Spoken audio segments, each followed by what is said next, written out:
Hello दोस्तों, आज मैं विक्टर फ्रैंकेनस्टीन नाम की एक हॉलीवुड मूवी को एक्सप्लेन करने वाला हूं जिसकी IMDb रेटिंग है 6.0 स्टार आउट ऑफ 10। इस मूवी की कहानी अंत तक देखिएगा, आई एम श्योर आपको पसंद जरूर आएगी। कहानी एक पागल साइंटिस्ट की है जो कुछ भयानक इन्वेंट कर देता है, पर उसे ही आखिरकार अपनी की गई इस गलती को सुधारना पड़ता है। So let's explain this movie.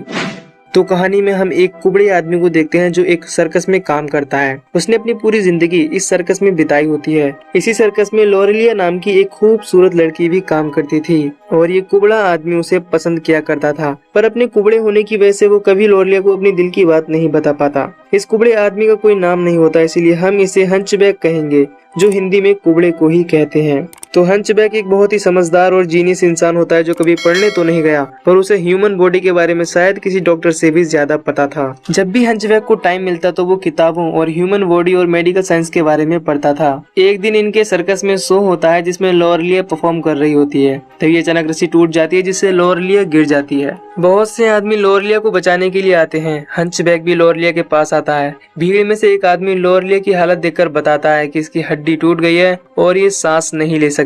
लेकिन तभी हंचबैक टूटी हड्डी की ओर तेजी से पुश मारता है जिससे लोरेलिया की सांस वापस आ जाती है। ये कारनामा देख वो आदमी हंचबैक से कहता है कि तुम एक जीनियस हो और सर्कस में तुम अपना टाइम बर्बाद कर रहे हो। दुनिया को तुम्हारी जरूरत है। हंचबैक उससे उसका नाम पूछता है तो वो अपना नाम विक्टर फ्रैंकेनस्टीन बताता है और चला जाता है। यहाँ सर्कस के आदमी हंचबैक की सारी किताबें और जो भी तक कुछ न कुछ लिखा था वो सब जला डालते हैं और पिंजरे में बंद कर देते हैं। कुछ टाइम बाद विक्टर यहाँ आता है और लॉक तोड़कर हंचबैक को आजाद करने लगता है ताकि हंचबैक वो काम करे जिसके लिए वो बना है, न कि इस सर्कस में। हंचबैक को आजाद करते हुए उसके कुछ साथी विक्टर को देख लेते हैं और पकड़ने की कोशिश करते हैं। ये दोनों यहाँ से भागने लगते हैं और इस कोशिश में हंचबैक का एक सर्कस फ्रेंड मारा जाता है। विक्टर और हंचबैक भी यहाँ से निकलकर शहर में आ जाते हैं। विक्टर हंचबैक को अपने घर अपनी जगह ले आता है जहाँ विक्टर काम करता है। यहाँ विक्टर हंचबैक की कमर से पॉल्यूटेड वाटर निकालकर उसकी कमर पर ब्रेस लगाता है जिससे हंचबैक को बेहद दर्द होता है, पर उसके लिए खास बात ये थी कि वो अब सीधा खड़ा हो पा रहा था। विक्टर उसे कहता है कि टाइम के साथ उसका पोस्चर बिल्कुल ठीक हो जाएगा और साथ ही विक्टर हंचबैक को एक नाम भी देता है, इगोर, जो कि विक्टर का पुराना रूममेट था। विक्टर एक मेडिकल स्टूडेंट है जो लाइफ को पाना चाहता है, यानी कि किसी भी मरे हुए इंसानों के ऑर्गन से वो वापस अपना इंसान बनाकर उसमें जान डालकर उसे जिंदा करने की खोज में है और विक्टर उसके बहुत करीब भी है। खैर, इगोर अपने हुलिये को बदलता है जिससे वो दिखने में काफी अच्छा लगने लगता है। उसे ये पता था कि लोरेलिया किसी पास ही के एक हॉस्पिटल में एडमिट है, इसीलिए वो वहाँ जाता है, पर उसकी तबीयत अभी भी ठीक नहीं थी और होश में भी नहीं थी। लोरेलिया जल्दी से ठीक हो जाए इसीलिए इगोर एक नर्स को कुछ दवाइयाँ प्रिस्क्राइब करता है और कब दवाइयाँ देनी है ये भी बताता है। इसके बाद इगोर उस नर्स से कहता है कि जब वो होश में आ जाए तो उससे कह देना कि एक दोस्त यहाँ आया था। दूसरी तरफ डिटेक्टिव को केस मिलता है मर्डर का जो सर्कस में हुआ था और सर्कस का मालिक ये भी बताता है कि वो आदमी मेरे एक गुलाम को भगा ले गया और वो गुलाम एक कुबड़ा था। डिटेक्टिव टर्पिन पहले से ही एक केस पर थे जो था कि कोई जानवरों के अलग अलग ऑर्गन्स को चुरा रहा है और कहीं ना कहीं उन्हें इस केस का कनेक्शन कुबड़े को भगा ले जाने वाली केस से लगता है। अब शहर में इगोर यानी हंचबैक और विक्टर के वांटेड पोस्टर छाप दिए जाते हैं, पर विक्टर कहता है कि घबराने की कोई जरूरत नहीं है, हम किसी गुनाह के लिए नहीं फंसने वाले, क्योंकि हंचबैक अब नहीं रहा। वो हंचबैक ठीक से खड़ा नहीं हो सकता था और तुम तो सीधे खड़े हो और ठीक से चल सकते हो, तो कोई तुम्हें नहीं पहचानने वाला। यहाँ पर विक्टर इगोर को अपनी रिसर्च का एक नमूना दिखाता है। वो आंखों को इलेक्ट्रिसिटी की मदद से जिंदा करता है और उन पर रोशनी डालता है जिससे आंखें हलचल कर रही थी। ये चमत्कार देख इगोर भी चौंक जाता है, पर वो कहता है कि आंखों की नर्व्स ठीक लाइन में नहीं है। इस बात से विक्टर को इगोर की नॉलेज पर बिल्कुल शक नहीं होता। भले ही विक्टर एक बहुत ही इंटेलिजेंट जीनियस साइंटिस्ट था, पर वो फिर भी इगोर के बिना अपने एक्सपेरिमेंट को पूरा नहीं कर सकता था। अब धीरे धीरे विक्टर और इगोर काम शुरू करते हैं और एनिमल के ऑर्गन्स और बॉडी पार्ट्स कलेक्ट करके बॉडी में वायरिंग कर देते हैं।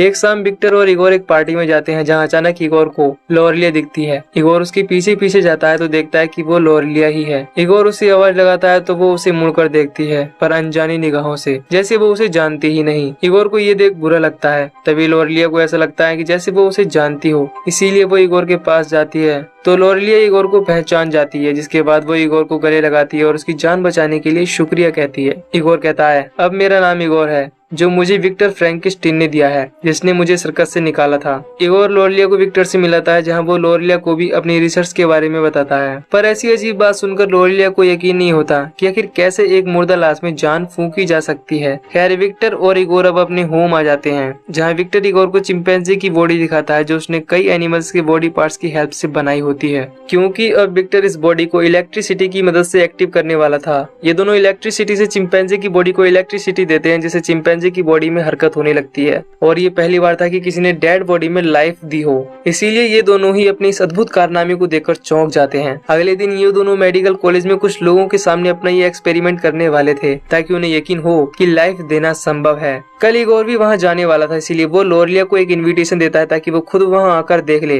कि लाइफ किसी बॉडी को देना पॉसिबल भी है या नहीं। नेक्स्ट डे ये दोनों कॉलेज में कई लोगों के सामने चिंपैंजी को जिंदा करने का फर्स्ट अटेम्प्ट करते हैं, पर फेल हो जाते हैं, जिससे सभी विक्टर का मजाक उड़ाकर यहाँ से चले जाते हैं। पर विक्टर का एक क्लासमेट फ्लैनेगन और लोरिया रुक जाते हैं। विक्टर और इगोर एक बार फिर से चिंपैंजी को जिंदा करने के लिए उसे शॉक देते हैं, और इस बार सच में चिंपैंजी जिंदा हो जाता है और सांस लेने लगता है। ये नजारा देख लोरिया और फ्लैनेगन शॉक हो जाते हैं, पर चिंपैंजी यहाँ से भागने की कोशिश करता है, लेकिन इगोर और विक्टर मिलकर उसे मार देते हैं। जो भी विक्टर ने फ्लैनेगन के सामने किया वो देखकर फ्लैनेगन विक्टर की इस रिसर्च को आगे बढ़ाने और एक इंसान बनाने के लिए कहता है। अब क्योंकि फ्लैनेगन एक अमीर लड़का था, इसीलिए उसे विक्टर की इस एक्सपेरिमेंट में उसका साथ देने में कोई प्रॉब्लम नहीं थी। पर इगोर, उसका मन एक इंसान को बनाकर जिंदा करने वाली बात पर सहमत नहीं था, पर विक्टर उसे समझा बुझाकर मना लेता है। वैसे भी इगोर को दी गई ये जिंदगी सिर्फ विक्टर की बदौलत ही थी। खैर अगले दिन डिटेक्टिव टर्पिन आ जाता है और विक्टर के बारे में पूछता है, और इगोर से ये भी कहता है कि तुम्हें सर्कस की याद नहीं आ रही। इससे हम समझ पाते हैं कि टर्पिन इगोर की असलियत जानता है, पर इगोर भी ऐसा प्रिटेंड करता है जैसे उसे कुछ पता ही नहीं। खैर जब विक्टर आता है तो डिटेक्टिव कल जो उसने कॉलेज में एक्सपेरिमेंट किया उसके बारे में पूछते हैं। अब जानवरों की बॉडी ऑर्गन्स या उन पर एक्सपेरिमेंट करना कोई गुनाह नहीं था, इसीलिए विक्टर डिटेक्टिव से कहता है कि हाँ, कल हमने कॉलेज में एक्सपेरिमेंट किया था, पर अब वो चिंपैंजी मारा जा चुका है। डिटेक्टिव एक धार्मिक इंसान था, इसीलिए वो विक्टर को ये सलाह देता है कि उसे किसी भी मरी हुई चीज को जिंदा करने का कोई हक नहीं है, गॉड इसकी इजाजत नहीं देता। इतना कहकर डिटेक्टिव चला जाता है। इसके बाद हम इगोर को लोरिया से मिलते हुए देख पाते हैं, जहाँ लोरिया समझाती है कि विक्टर जो भी ये कर रहा है वो गलत है, तुम्हें उसे समझाना चाहिए। इगोर कहता है हाँ, पर विक्टर की वजह से ही आज मैं ये हूँ, वरना शायद अभी भी उस सर्कस में होता, इसीलिए मुझे विक्टर की हेल्प करनी होगी। इसके बाद हम विक्टर के पिता को देखते हैं, जिन्हें ये पता चला था कि विक्टर के कॉलेज वाले एक्सपेरिमेंट की वजह से उसे कॉलेज से निकाल दिया गया है, इसीलिए उसके पिता उसे मारते हैं और फ्रैंकेस्टीन खानदान पर विक्टर को कलंक बताते हुए चले जाते हैं। विक्टर वापस अपने इंसानी प्रोमीथियस यानी जो वो बनाने वाला था उसी के बारे में सोच रहा था, पर तभी इगोर अपनी राय विक्टर को देता है और रात भर जाकर आखिरकार ये ऐसे इंसान की बॉडी स्ट्रक्चर को क्रिएट कर लेते हैं जिसमें 2 दिल और 4 लंग्स होंगे, और वो किसी भी आम इंसान से ज्यादा बड़ा होगा। काम करते वक्त विक्टर अपनी घड़ी को काफी बार देखता था, इसीलिए इगोर उससे इसकी वजह पूछता है, तो उसे पता चलता है कि इगोर का एक बड़ा भाई था जो मर गया, और उसके पिता और खुद विक्टर अपने आप को कहीं ना कहीं दोषी मानता है। खैर अगले दिन विक्टर अपना काम कर रहा होता है, तभी इगोर आता है और उससे इजाजत मांगता है, क्योंकि वो लोरिया के पास जा रहा था। विक्टर उसे जाने के लिए कह देता है, जिसके बाद इगोर लोरिया से मिलता है। ये दोनों काफी मजे करते हैं और एक दूसरे के साथ काफी अच्छा टाइम स्पेंड करते हैं। इसके बाद ये दोनों एक दूसरे के लिए अपनी फीलिंग्स शो करते हैं। इस सब के बाद जब इगोर आता है तो देखता है कि पुलिस विक्टर के घर का दरवाजा तोड़ रही है। इगोर पीछे के दरवाजे से विक्टर तक पहुंच जाता है और उसे यहाँ से निकलने के लिए कहता है, क्योंकि ऐसा नहीं किया तो पुलिस उसे पकड़ लेगी। यहाँ विक्टर अपनी घड़ी गिरा देता है, जिसे इगोर उठा लेता है, पर इगोर यहाँ एक डेड बॉडी देखता है जो बर्फ में जमी हुई थी और उसकी आंखें भी नहीं थी। विक्टर कहता है कि ये डेड बॉडी इगोर की है और यही नाम मैंने तुम्हें दिया था। तभी डिटेक्टिव टर्पिन आकर इन दोनों को सरेंडर करने के लिए कहते हैं, पर विक्टर और डिटेक्टिव में हाथापाई होने लगती है, जिसमें डिटेक्टिव का एक हाथ पूरी तरह घायल हो जाता है। विक्टर और इगोर भी बचकर फ्लैनेगन के घर आ जाते हैं, जहां फ्लैनेगन इन दोनों को स्कॉटलैंड यार्ड भेजने की तैयारी करता है, पर इगोर जाने से मना कर देता है, क्योंकि उसने अभी भी इगोर की आंखें निकली हुई डेड बॉडी देखी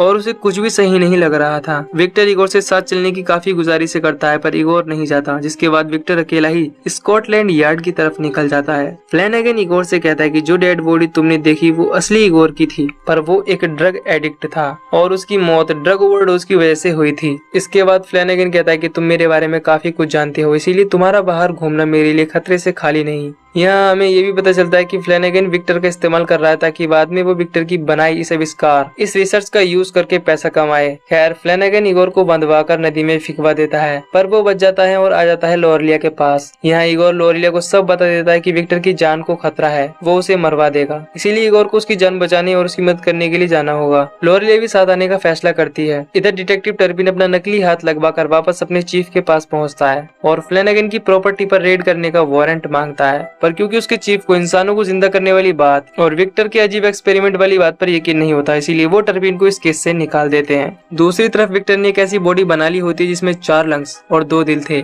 और अब था आखिरी पड़ाव उस बॉडी को लाइटनिंग से शॉक देने का। इधर इगोर और लोरेलिया स्कॉटलैंड यार्ड आ जाते हैं, पर आगे फ्लैनेगन के आदमी थे, इसीलिए लोरेलिया रास्ता भटक गई है ऐसा वो उनके आदमी से पूछकर उनका ध्यान बटाती है और इगोर यहाँ से निकल जाता है। तभी लोरेलिया वापस अपने हॉर्स कार्ट पर आती है तो देखते है कि डिटेक्टिव टर्पिन भी यहाँ पहुंच चुके हैं। जब इगोर विक्टर के पास पहुंचता है तो वो उसे काफी समझाने की कोशिश करता है कि फ्लैनेगन इस एक्सपेरिमेंट के बाद उसे मरवा डालेगा और उसने मुझे भी नदी में डुबाकर मारने की कोशिश की। विक्टर को लगता है कि इगोर झूठ बोल रहा है, इसीलिए वो इस पर यकीन नहीं करता। इगोर विक्टर को उसके भाई की वॉच भी देता है जिसमें हेनरी लिखा था, और आज जिस बॉडी को विक्टर जिंदा करने वाला था उसमें विक्टर के भाई के बॉडी पार्ट्स थे। इसीलिए विक्टर कहता है कि मुझे फर्क नहीं पड़ता कि फ्लैनेगन मेरे साथ क्या करेगा, पर मैं इस बॉडी को जिंदा करूंगा। इसके बाद आसमान में इलेक्ट्रिसिटी के लिए बलून्स छोड़े जाते हैं जिससे इलेक्ट्रिसिटी प्रोड्यूस होकर उस डेड बॉडी में जाती है। जिसके बाद इसमें एक्टिविटी होने लगती है, पर तभी पावर ओवरलोड होने की वजह से बलून एक्सप्लोड हो जाते हैं जिससे काफी तबाही यहाँ होती है और सभी लोग यहाँ तक कि फ्लैनेगन भी मारा जाता है, पर विक्टर किसी तरह बच जाता है। तभी यहाँ डिटेक्टिव टर्पिन यहाँ अगर विक्टर से सरेंडर करने के लिए कहते हैं। विक्टर देखता है कि वो डेड बॉडी अब पूरी तरह जिंदा हो गई थी।